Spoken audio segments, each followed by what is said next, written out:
Hello, everybody, and welcome back to Rev Left Radio.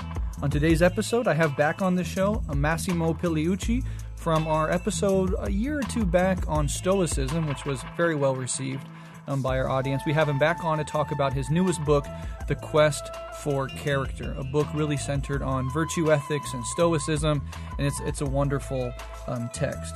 It's centered around initially the relationship between Socrates and Alcibiades, and it expands outward from there and covers a lot of really fascinating terrain. But specifically, and the thing that I've always loved about stoicism and tried to push on Rev Left is this idea that, you know, we all have a responsibility to cultivate within ourselves better characters, to be honest with ourselves about our own personal moral and ethical failings, and work on that front just as we work, and in tandem with our work on the collective and political struggles that all of us are engaged in and care about, because I think these two things are dialectically connected. The sort of character that we develop within ourselves goes on to inform the form and content of our political struggle, and vice versa, I would argue.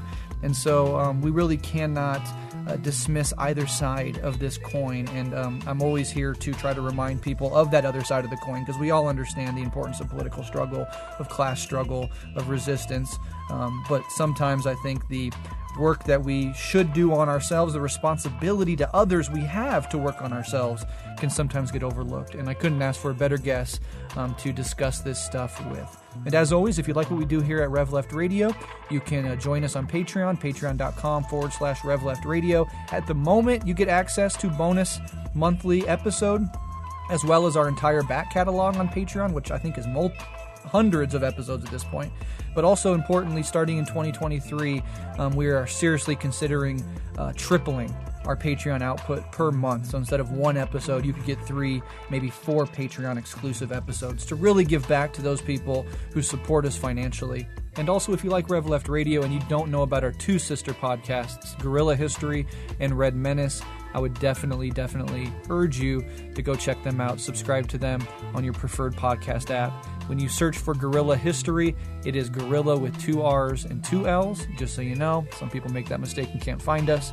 But yes, that is more in-depth in the proletarian history, and over at Red Menace we cover Marxist, anarchist, socialist theory, specifically texts, working through them, explaining them to people, and then reflecting on them and critically engaging with them. So without further ado, here is my interview with Massimo Pigliucci on his newest book, The Quest for Character.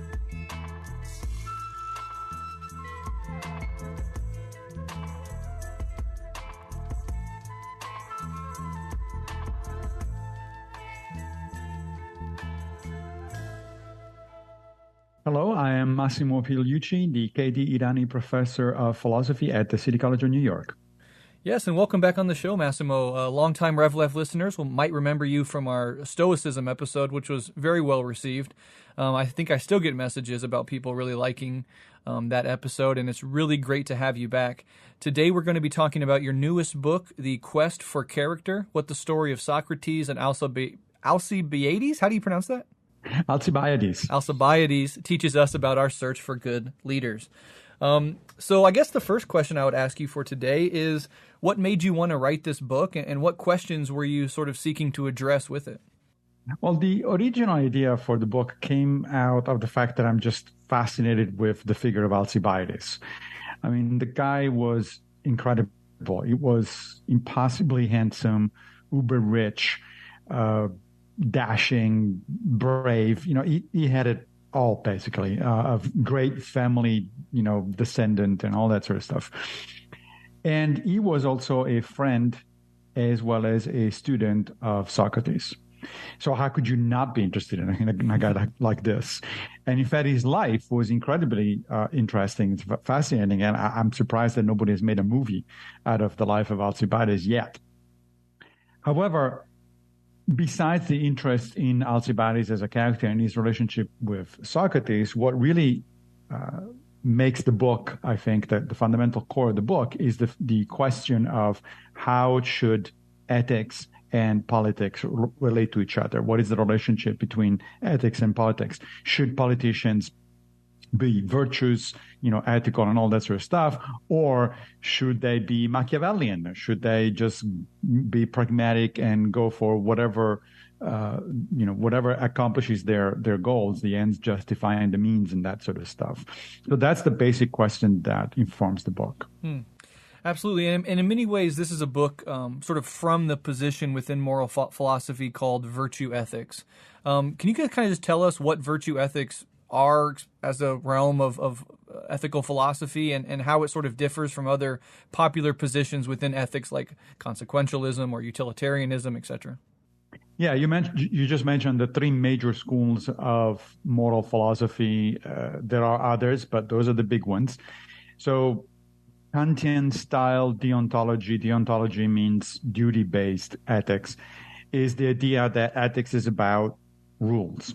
It's about things like the Ten Commandments or Kant's own categorical imperative, which says that you should always treat other people as ends in themselves and not just as means to an end.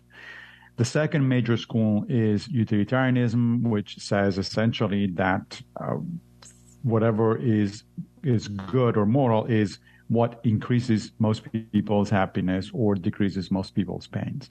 And then there is a third school, which is the most ancient one. The Kantian ontology is fairly recent, 1700s. Utilitarianism is also even more recent, 1800s. Virtue ethics goes back all the way to the Greco-Romans in the Western tradition, and in fact, it's also present in other traditions. Confucianism, for instance, in China is an example of virtue ethics. Virtue ethics has a very different approach from the other two schools. The other two schools tend to come up with universal rules of action or universal criteria for moral action. Virtue ethics is all about your personal character. It basically shifts around the focus from the universal, from society at large, to you as an individual. And it asks the question, what makes you a good person? The basic idea being that if we all started working on ourselves, on our own character, and on improving that character, then society will be a better place. And then we can start talking about what laws we want and what kind of structures we want, etc. But laws and structures in society aren't going to do it if we are not individually virtuous, if we're not individually trying to be better human beings. Yeah, and one thing that I've always been deeply drawn to virtue ethics and have tried to implement it in my own life, and one of the things that made it stand out to me in contradistinction to other forms of ethical theorizing is this element of practice and like the cultivation of character traits in the real world for the real world, as opposed to various rules or axioms to be applied in various situations. Thus, that such that if you build up a certain sort of character consciously and through effort, that you placed in a many different types of ethical conundrums or situations, the good character that you've developed is likely to be more nimble, more flexible, more practical, and come to more consistently, in my opinion, ethical results than simply trying to apply a maxim or a sort of calculus in a certain ethical situation. Does that sound right to you? Yeah, I think that's exactly right. The additional advantage, I think, of virtue ethics is that it is, in a sense, a situational ethics, meaning that the answers to any moral questions for a virtue ethicist is, well, it depends. Right? While Kantians and utilitarians tend to try to discover universal answers, like it's always like this, you should always do this, or always or never do this. For the virtue ethicist, the question is complicated. It depends on the circumstances. So, for instance, let me give you a very simple example. Let's say that I decide to go and volunteer in the local soup kitchen. Is that ethical or not? Well, a Kantian might say, yes, it's always ethical because you're helping other people. A utilitarian might say, yes, it's always ethical because you're improving people's happiness and decreases people's pain.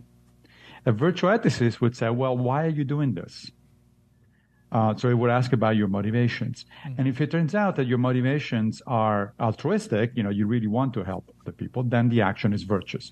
But if it turns out that I'm going to volunteer to the local soup kitchen because I want an additional line on my resume so that I can find a better job, then it's not virtuous. It might still help other people. It might still have positive consequences, but it's not a virtuous action. And that should concern me, because if I engage in an action that is not virtuous, it means that there is something wrong with my character, something that I need to work on. Yeah, absolutely. I agree, and well said. Kind of going back to the feature of the two main characters that the book is sort of, positioned around. What features of the relationship between Socrates and Alcibiades made you want to more or less center them, and especially Socrates, in this text and throughout it? Well, Socrates, of course, is the quintessential philosopher, right? He's the embodiment of what a practical philosopher should be. He's somebody who lived his philosophy. He didn't just talk about stuff or, how to become a better person. He actually worked every day to be a better person. So he's the embodiment of philosophy. So if we're talking about, and the embodiment of virtue, if we're talking about virtue and practical philosophy, I think there is no better place to go than Socrates.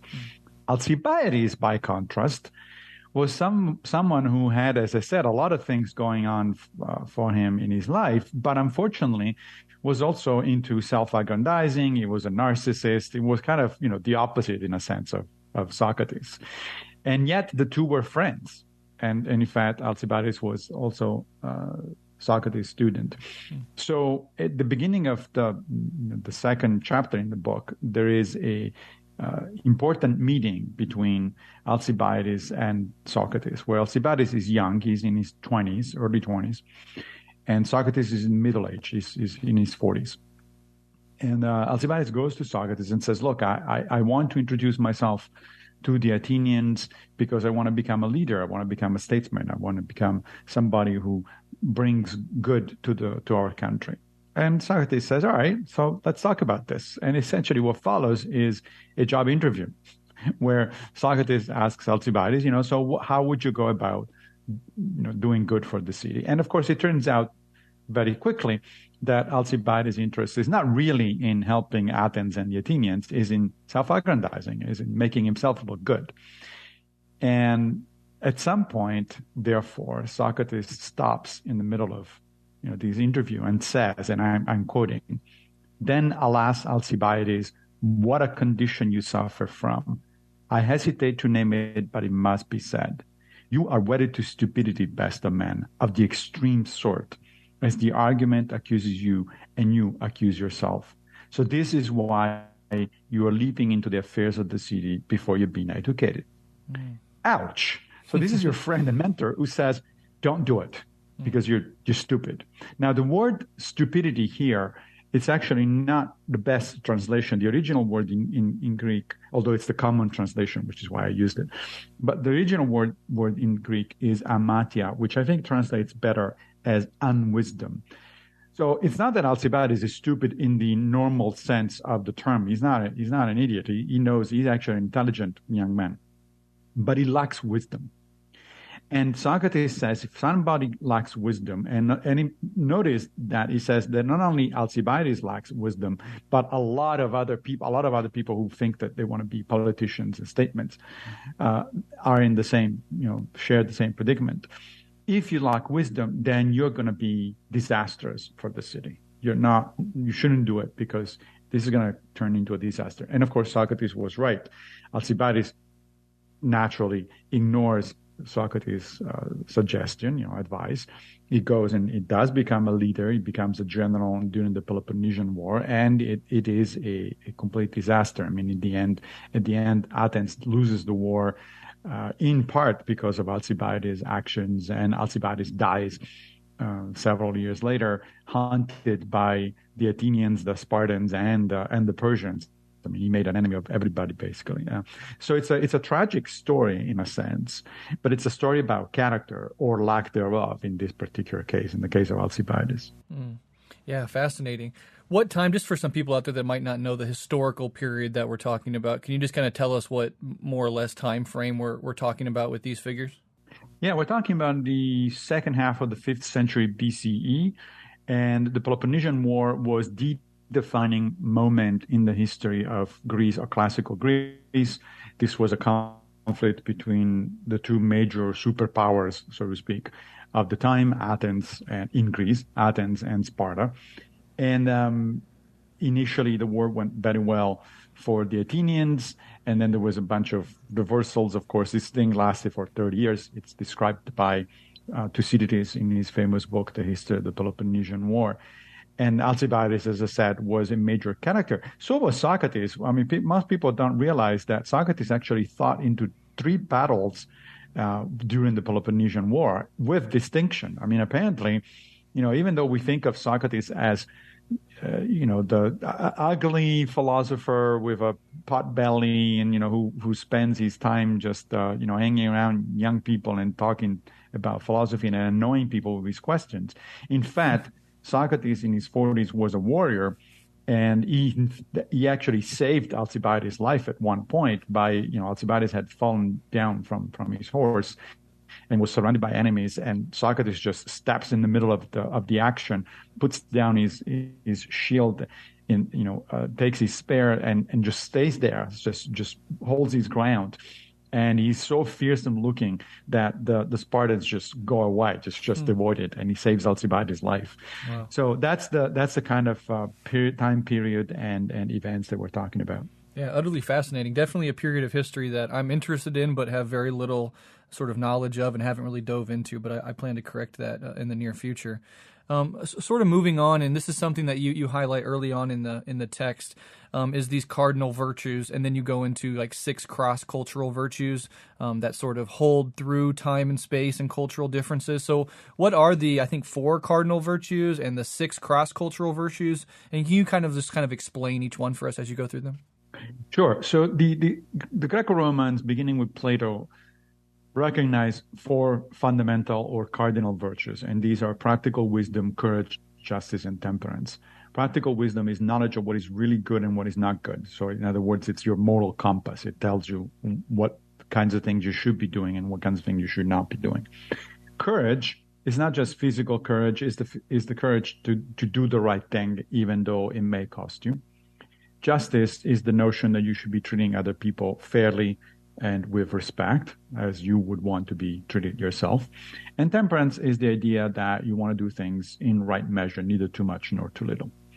Now, modern research in comparative social psychology shows that these 4 virtues are essentially universal. That is, they're not just Greco-Romans. They're found in pretty much every other culture in which people have looked. They're not necessarily called in the same, or they're not defined exactly in the same way, and different cultures might give precedence to different one or the other of the 4 cardinal virtues, but they're pretty much there everywhere. You find them everywhere. Not only that, but you find 2 more, which the Greco-Romans also had, but they did not refer to them as virtues. And these are humanity and transcendence. Humanity means the idea that we are connected to other human beings, that we are all in the same boat in a sense, and that therefore we should work with each other. The Stoics, for instance, did have that concept, and they called it cosmopolitanism. They didn't refer to it as a virtue, but it was certainly a concept that plays an important role in Stoic philosophy. And then the 6th one is transcendence. This is the notion that we are connected not just to each other, but to the cosmos at large, that we are bits and pieces of a large universe, and that we work in this function fundamentally in the same way as the universe. That is, the Stoics would say, by cause and effect, that we're all that everything is made of matter, according to the Stoics. Everything works as a result of cause and effect. Other cultures wouldn't put it that way. They would talk in terms of gods, for instance, and our connection with gods. But nevertheless, the notion of transcendence, that is something that is above and beyond humanity itself, is a common, but essentially universal notion. So there are of course, different cultures also recognize additional virtues and things that are important, but these 6 are fundamental, and they're present pretty much everywhere. Yeah, and that's the fascinating aspect of it, is that they are present in cultures across space and time. And I'm wondering, do you think that it's as simple as these virtues are more or less coming from or stemming from our shared evolutionary history as social beings, and that is why these seem to pop up time and time again throughout different cultures? Yeah, I think so. As an evolutionary biologist myself, Yeah. I wouldn't be surprised if that were the answer. I mean, the ancient Greco-Romans thought of it as natural virtues, as stemming out of the kind of human being, of the kind of animal that human beings are. Of course, in modern terms, we talk about evolution, and sure enough, if you're talking to primatologists, for instance, so people who study the evolution of primates, not just humans, they will tell you that the building blocks of what we call morality are present in other social animals, in other social primates. So if you go to the bonobo chimpanzees or to the capuchin monkeys or something, you will observe behaviors, which of course in their case is instinctive. They're not, these other animals don't, as far as we know, they don't reflect on what they're doing. They don't think, you know, explicitly about what they're doing. They act by instinct. But you will find actions among other social primates that if they were performed by a human being, you would say, oh, that's an example of justice, or that's an example of reciprocity, or that's an example of generosity, et cetera, et cetera.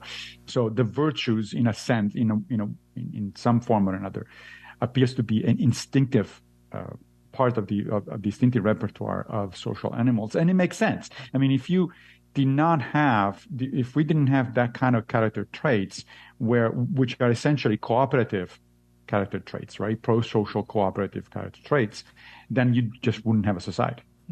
If people just went around doing their own business and ignoring or even taking advantage of other people, then you simply will not have a society. And so it makes sense that these are universal.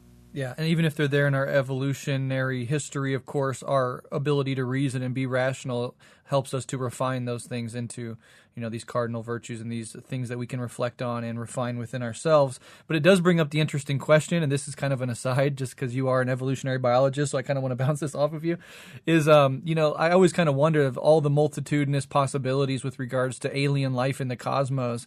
I wonder if being a social being of some sort in different evolutionary contexts is almost essential in creating the sort of civilization that can go out and become highly intelligent alien species, or if there are, given the vastness of the cosmos and the opportunities for different things to arise, hyperly intelligent species of aliens that had an evolutionary history where being social wasn't a part of it at all. Like think about various reptiles or other things that would, evolve in a context where social dynamics were not nearly as important or relevant at all. Do you have any thoughts on any of that?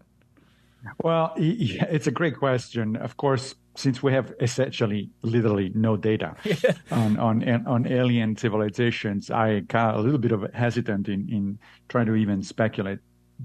But that said, my hunch is that while intelligence is not necessary for society, I mean, just look at social insects, for instance, right? Termites, bees, etc. They're definitely among the least intelligent, meaning that they have very small brains, and yet they're highly social, right? So clearly, intelligence is, even on Earth, forget other planets, intelligence is not necessary for society. However, whether the other way around is true or not, that's a real question. And my bet is that, in order to build a civilization, a complex society capable of technology and stuff like that, you have to be intelligent. You have to be highly intelligent. And so that, yes, I'm betting that if we ever encounter alien technologies, civilizations, they will be both social and highly intelligent. In other words, they will be essentially like human beings. And of course, the proof is in the pudding. So we'll see if and when we get there. Yeah, absolutely, very interesting. Going back to the outline and talking about these virtues, and this is sort of just personally curious on my part. Is there any particular virtue mentioned here, like in these 6 cross-cultural virtues in particular, that you are currently or have in the past struggled to cultivate within yourself as someone who takes this stuff seriously and tries to implement it in their daily life? Yeah, I think that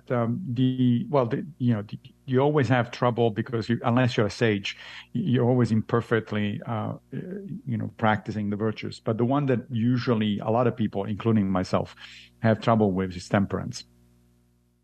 The notion that we should do things in right measure. I mean, it's so easy to be intemperate because the kind of society we live in, just nudges you constantly toward intemperance. We live in a consumerist society, for one thing.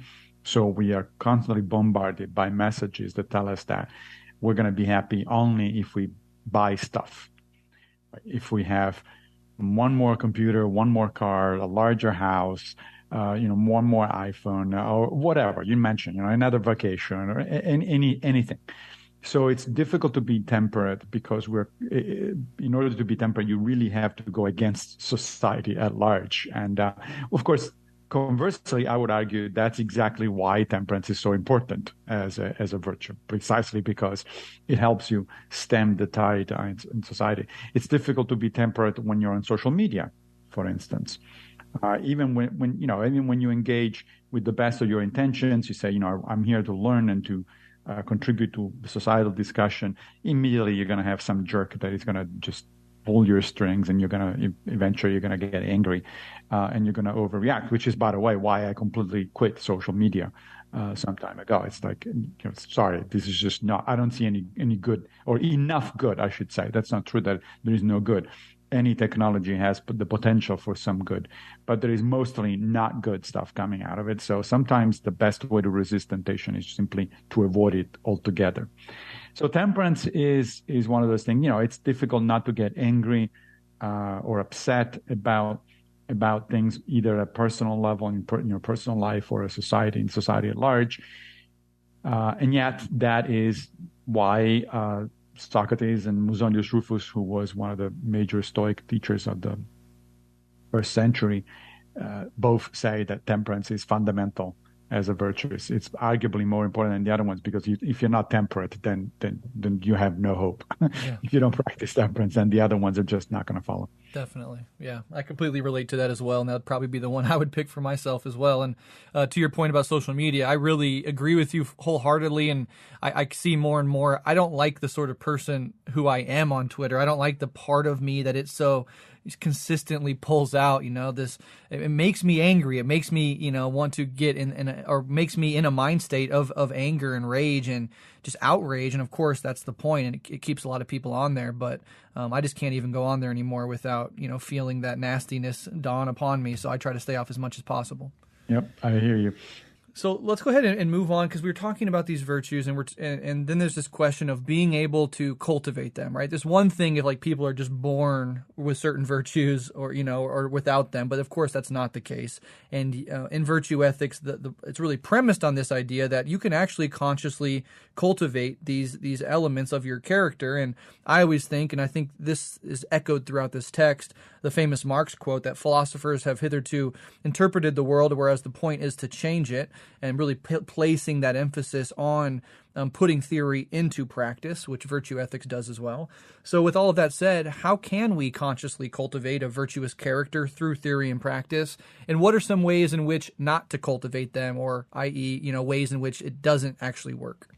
Yeah, that's a great question. So both modern science and the ancient Greco-Romans actually agree, as it turns out, broadly speaking, on what works and doesn't work. Modern science, for instance, you'll find a lot of the pertinent research in a book entitled The Character Gap by a colleague of mine, Kristen Miller, who summarizes basically what we know about character and how to improve it, or what works and what doesn't work. But essentially what Miller is saying in that book wouldn't be surprising at all to a Seneca or an Epictetus. He's really talking about the kind of stuff that the Stoics were doing already 2 millennia ago, except, of course, that today we have also empirically quantitative evidence that these things work. So let's start with some of the stuff that doesn't work. One of the things that doesn't work is doing nothing. Now, this might not be surprising. It's like, yeah, no kidding. But a lot of people seem to think that they get wiser just by getting older. And that's not true. If you just let the time pass, you're not getting wiser, you're getting crankier. And less flexible over time, and so on and so forth.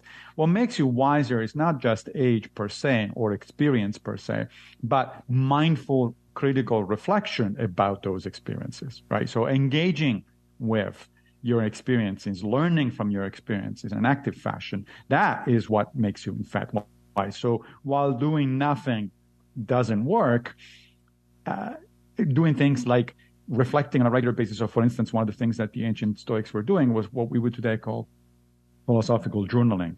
Marcus Aurelius's meditations are obviously example of this technique. So you take some time, ideally every night, to go over your day and analyze critically, from an analytical fashion, not an emotional fashion, what happened to you and how you reacted and how, where did you go wrong? Where did you go right? What could you be doing better the next time around? That sort of stuff, in fact, does work. One thing another thing that doesn't work is virtue labeling, where you tell other people, let's say, we're told often to tell our kids that they're bright and great and generous and all that, even though they're not. Like, that doesn't work, actually. That just creates false expectations and sets people up for failure and for disappointment. So don't virtue label people, because that's not going to work. What does work is to purposely seeking out or avoiding certain situations. So, for instance, as I said before, once I realized that social media were more toxic than not for me, I simply avoided it. I just quit. Right. This is a standard approach that, in fact, Epictetus suggests in the discourses. He says, sometimes you're just not ready to handle situations. Your temperance is not good enough. Therefore, the best way to avoid a temptation is simply to avoid it altogether.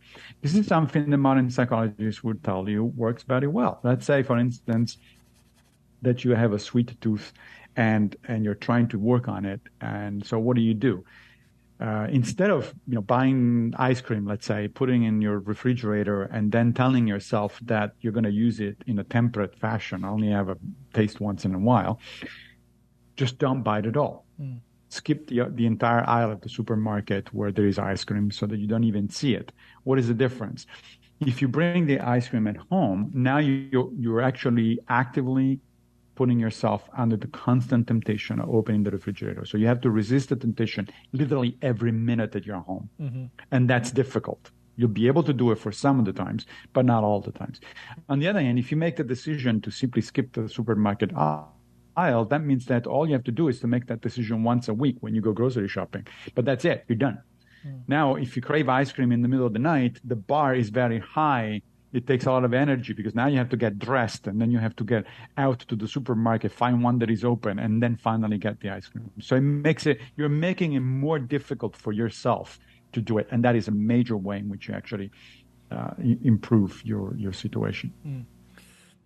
Yeah, I was just thinking how absurd it is that the situation that I'm in right now is I have 3 kids, and of course we have Halloween candy, and so exactly, yeah, so it's all over the house. I can't not let them go out and trick or treat or whatever, and I also can't let them eat entire buckets full of candy, so I end up eating them myself and then having a upset stomach, and yeah, it just really reminds me of. So what I used to do in that case, I mean, I had exactly the same problem, of course, and so what I used to do, and this was the agreement with my kids. Yes, my kid, I have one.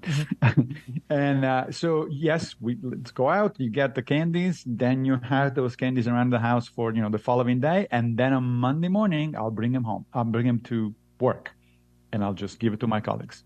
And that sort of, again, it helps the situation because it's out of the way. It's out of reach. And therefore, even if you wanted to, you can't go back there. Yeah, it makes it easier. Another thing that doesn't work, and that people unfortunately think it does work, is what it's sometimes referred to as nudging.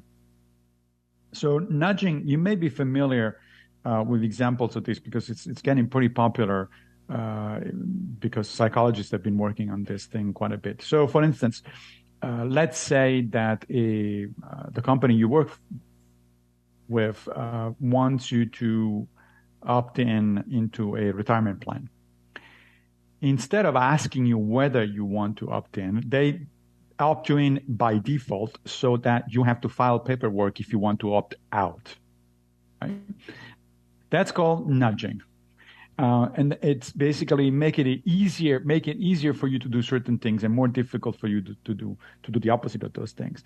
Now, nudging works in terms of obtaining the desired result. It is in fact true that more people, if a company adopts that policy, more people will by default stay in a retirement plan than opt out. That is true. But they don't do it because they're virtuous. They don't do it because their character is improving. They don't do it because they realize that they just do it because they're lazy. They don't want to file the paperwork, right? That's like, whatever, fine.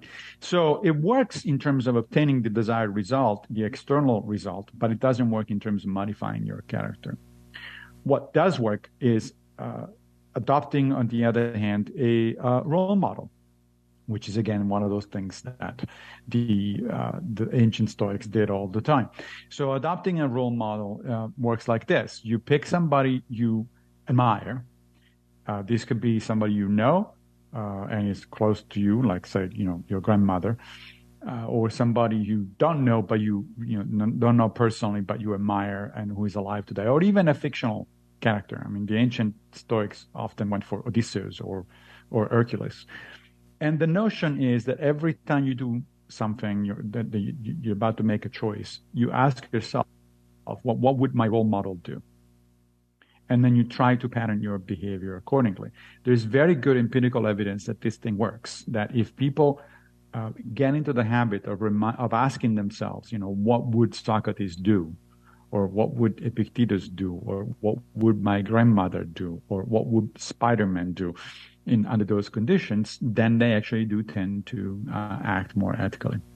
Yeah, that's all very fascinating. As you say, the stuff that you put forward is backed by empirical evidence, which is obviously important. To the nudging point, and I'm sure this is right on the tip of your tongue if you didn't say it explicitly, but it actually would probably have the opposite effect on character in the sense of the laziness, right? Because you don't want to do a thing, so it's lazy. So you get the desired effect, but actually the impact on your character is in the other direction. Exactly. Yeah, that's right. And to the point about philosophical journaling, I actually learned this from your book, and let me know if I'm off base here, but that Marcus Aurelius's Meditations was actually his philosophical diary, which I knew, but was actually not ever intended to be published, right? So he wrote in a way that was him talking to himself without ever thinking that this is going to get out to the masses. Is that correct? That appears to be the case. I mean, there is no reason, we have no reason to believe that it was meant for publication. In fact, the first time that it pops, it appears a few centuries after Marcus's life, the original title was To Himself, which sort of reinforces this notion that it was really a personal journal, personal diary. So yeah, we don't really have any reason to, and not only that, but Marcus wasn't the only one to do that. This was a kind of a normal thing for a lot of Roman aristocrats to do, especially women, as it turns out, to keep their own diaries of self-improvement, essentially. And these were not meant for publication. These were just, your own aid to self-improvement, not for other people to read. Interesting. So before we move on to politics, I just wanted to ask you specifically on the topic of role models. Who are some of your role models in this regard, either in this text or even people that you didn't mention in this text? Well, two of my role models are one is a person that I knew when he was alive. That was my grandfather.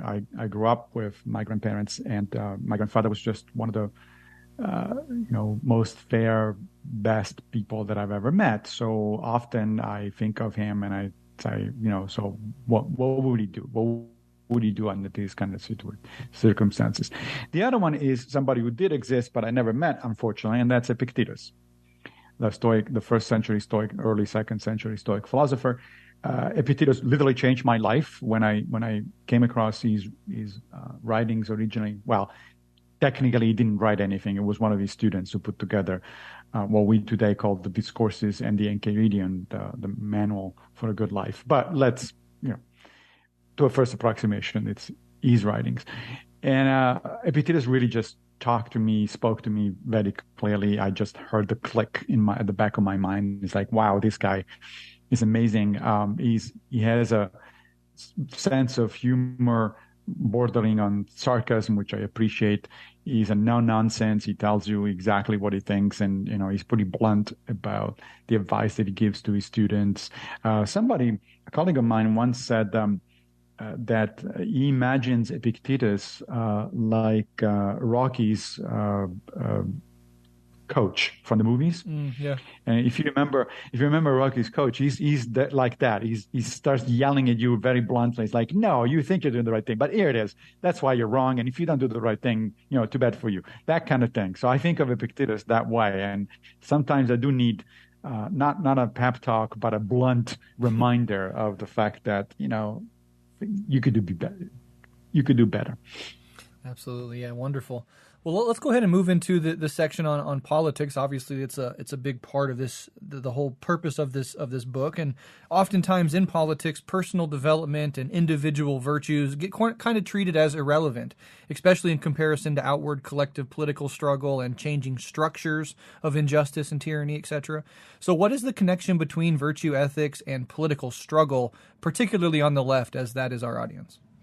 Yeah, that's a great question. So there are fundamentally three ways, I think, that emerge from the book of looking at the relationship between ethics and politics.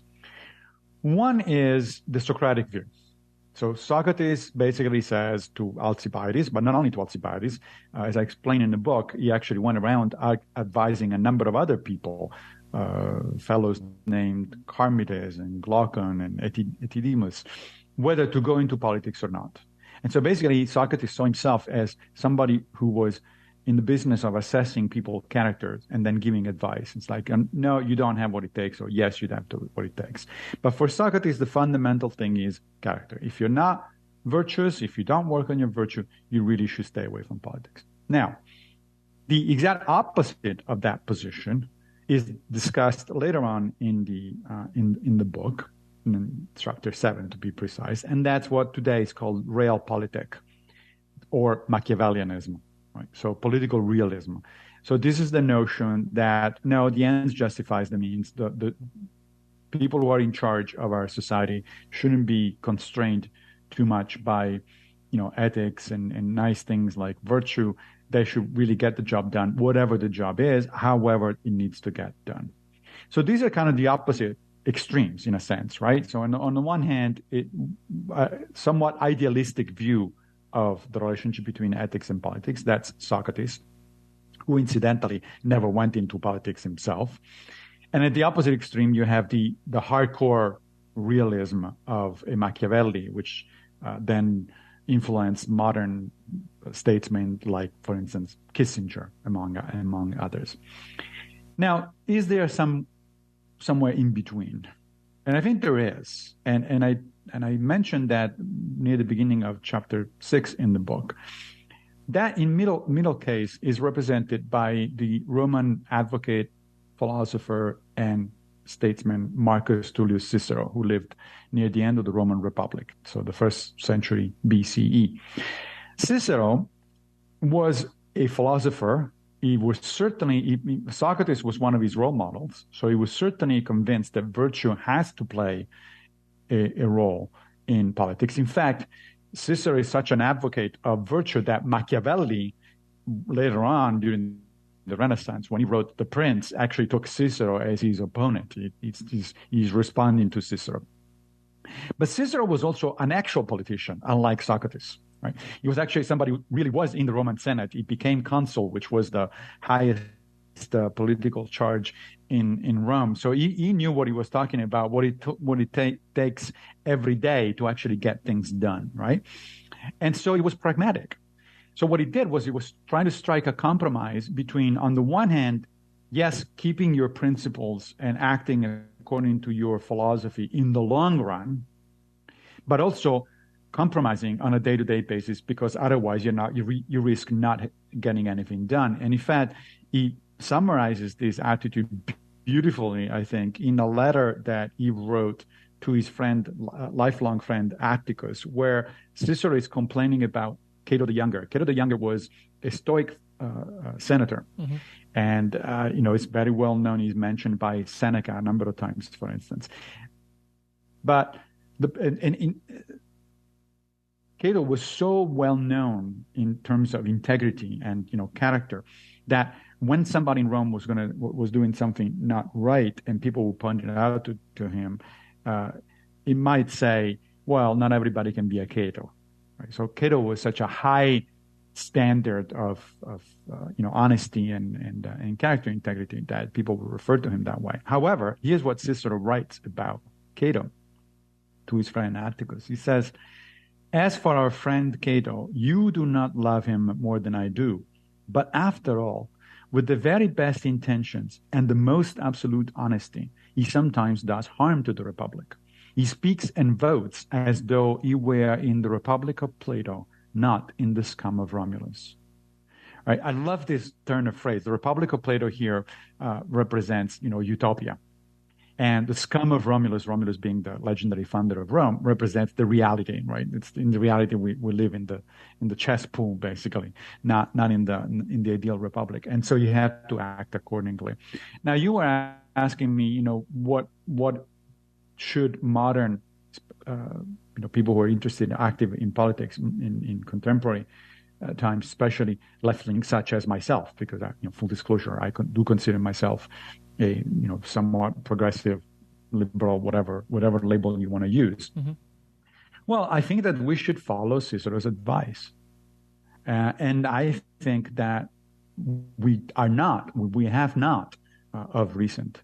Former President Obama not long ago pointed out that a lot of what liberals are doing these days is, as he very colorfully put it, engaging into a circular squatting thought. So the firing squad, yeah. Firing squad. Sorry, and in other words, shooting each other. Mm-hmm. Arguing with each other rather than actually compromising with each other and with potential allies, and face the actual opposition, which is on the other side, right? And I think he's right. And I think that I don't think he was thinking of Cicero directly, but Cicero would definitely nod in agreement on that kind of stuff.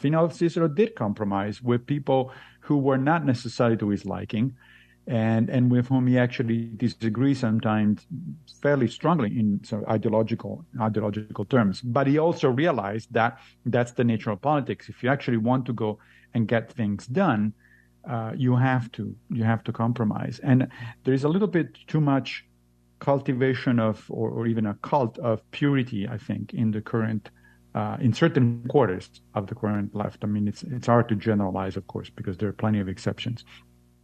And I think that's been hurting the progressive causes over the last several years. Yeah, I mean, definitely, whether we're talking about liberalism and the left broadly, or even just like in more like revolutionary or socialist left-wing circles, the circular firing squad is certainly there, and the obsession with the minor differences between, sex, when we agree on so much and the enemies are on the march and we're obsessing over trivialities or like what happened 100 years ago. And it always struck me as completely, impotent and absurd, but it's also kind of a function of being out of power and kind of being, especially on the left, of, constantly losing. It's almost like a function of that disappointment that you can sort of turn so inward that you can just become navel-gazing and obsessive over tiny differences that make no real-world impact. And it's definitely sad to see. And there's also this element as well on the left that I always found of like people with good hearts and good intentions. You want more justice, you want more equality, etc. But that they have sort of characters that are hyper-egoic, or super selfish or vile, wanting to put down everybody who disagrees with them. And that seems like an albatross around the neck of the left, broadly conceived. That's right. And the attitude you're talking about is also, in a sense, it's a catch-22. I mean, yes, it may be the result of frustrating at not being able to get enough things done, or in fact, losing terrain against the opposition, like in the case of the overturning of Roe v. Wade, for instance. Mm-hmm. But it's also the cause of why the left is not sufficiently appealing to, let's say, in this particular case, the American public, but it's not just an American thing. I mean, it's the same is happening in Europe. In Italy, a neo-fascist party just won the majority in parliament. In the UK, we have a conservative party at the helm. In France, the conservative, the ultra-right lost by very little, and the government at the last elections, and the government that is in charge is fairly conservative anyway. It's certainly not liberal. Macron is certainly not liberal. Right. So in a sense, it's also, yes, this attitude may be the result of frustration, but then in turn, it makes sure that you're not going to be, if you engage in that kind of circular firing squad, you're also not appealing to a broader public because you're not compromising, you're not doing what Cicero says you should be doing, and therefore it becomes self-fulfilling. The next election you're going to lose again, or you're not going to do as well as you could, and so the thing gets perpetuated.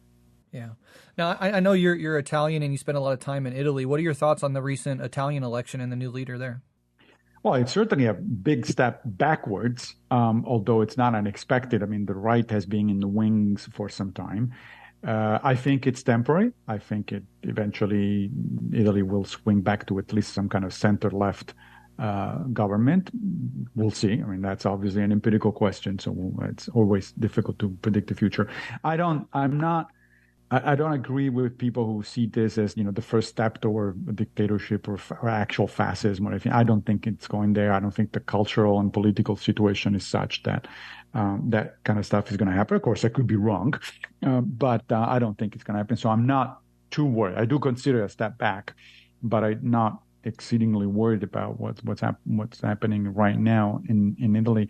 And again, there too, it's in part, at least, the fault of the left. There is essentially no left in Italy, and there hasn't been a coherent left in Italy for many years, for at least 20 years, or at least two decades. There is a bunch of bickering small parties who tend to disagree with each other and cut each other, undercut each other, and that's why there is essentially not only no government, there's been very few governments on the left side of the spectrum in Italy over the last 2 or 3 decades, but there is not even a coherent opposition. Same goes again in the UK. I mean, the Labour Party is in complete shambles it has been for a while. So, I mean, take the UK. If a party can seriously not come up with somebody better than the last prime minister or of the previous one, Boris and it's Liz. Like, come on, yeah, right. Like if you can't do that, if you can't beat those kind of people, then what the hell are you doing? And the same actually goes with in Italy with the Meloni government. If you can't beat somebody like Meloni, who's really not particularly bright and not particularly original as a politician, then that, start asking questions to yourself rather than blaming the opposition. Yeah, absolutely. Interesting. Yeah, I appreciate. Of course, the same thing goes here. Right. Even more so, right? If we cannot beat somebody, like Trump or DeSantis or somebody like that, then there's something wrong with the left. Yeah, absolutely. There is also something wrong with people, certain people who vote for those characters. But first and foremost, that is outside of our control, of course. The fact that there are people who would vote for such insane characters is outside of our control. What is under our control is asking ourselves, what am I doing wrong here? Why is it that I'm not appealing to more people as I should? Yeah. And that's, of course, a classic Stoic idea of being very clear about things you can and can't control, and then setting the things you can't control aside and focusing on the things you can, which has been, wonderfully helpful in my life as well. It's very simple, but it's hard to put into practice, and the Stoics constantly, push that idea, and it really is helpful if you internalize it. Yep, that's right. We have about 10 minutes left, so I just want to kind of get through one more question, maybe two. And keeping on the theme of politics, a core feature of this book, indeed, in its subtitle, is the relationship of all of us with politics and specifically political leaders. We just finished here in the U.S. relatively historic midterms in which, as is often the case in American politics, some truly unsavory characters were propped up around the country, sometimes winning and sometimes losing. And bad leaders are not just a problem on the political right, but the Democrats and political parties around the world, left, right, and center, seem full of them as well. So what are you ultimately trying to convey in this book with regards to political leaders in particular? Well, I think there are two things that we can do about political leadership. And unfortunately, at the moment, we're not doing either. But, that's why you write books, to try to convince people that there might be different ways of doing things. So the first thing to do is to pay attention to the character of the people we vote for. I think you're absolutely right that a large number of politicians in the United States, for instance, both on the right and on the left, simply shouldn't be there.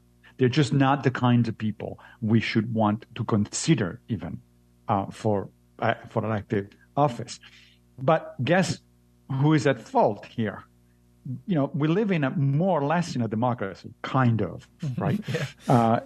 There are limitations. And one can argue that the United States is a hybrid model between a democracy and an oligarchy at this point. But nevertheless, there are certainly democratic components to American society. And therefore, ultimately, the buck stops with us, the voters.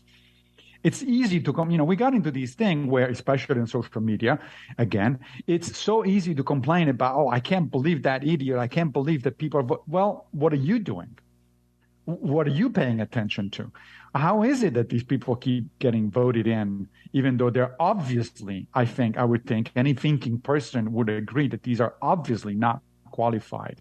And I'm not talking qualifications just in terms of what they know, although that too is certainly something to pay attention to, right? But qualifications in terms of characters, right? So, we've seen examples, as you said, rather unsavory characters like the runoff for the Senate, for instance, in Georgia right now. It's like, it's hard to believe that somebody would know all that we know about Herbert Walker and still vote for him. Right. So the first thing is we need to start asking ourselves the question, we need to start paying attention to character. And I say character because, quite frankly, I would rather vote for somebody who is not necessarily aligned with my own political preferences, but is a fundamentally good person who is trying to be, honest and constructive, etc., than somebody who is on my side allegedly, but in fact is treacherous and into self-aggrandizing, and somebody who's just not reliable. I would rather vote for a Churchill than for a Clinton, frankly. Bill, I mean. Right? So we need to ask ourselves that question. That's the first thing. The other thing is even more difficult because it's long-term. Ultimately, what we need to do is to work on the next generation. If we want good leaders with a good character, leaders who actually are interested in the cosmopolis, into making our society better, then we need to work on our kids. And we're not doing that. One thing that we're not doing is we're not teaching philosophy to kids. And I don't mean theoretical philosophy, metaphysics. I'm talking about ethics. I'm talking about practical philosophy. Right, critical thinking. Let me give you an example. So I just saw a few weeks ago a documentary entitled Young Plato, which is set in Northern Ireland in Belfast. And it's in an elementary school where the principal decided to start teaching practical philosophy to his kids. And of course, especially Socrates and the Stoics. And it's amazing to see. I mean, the kids react to this guy talking to them about virtue and courage and justice and stuff like that. And they can immediately see the application of what the principal is talking about to their daily lives.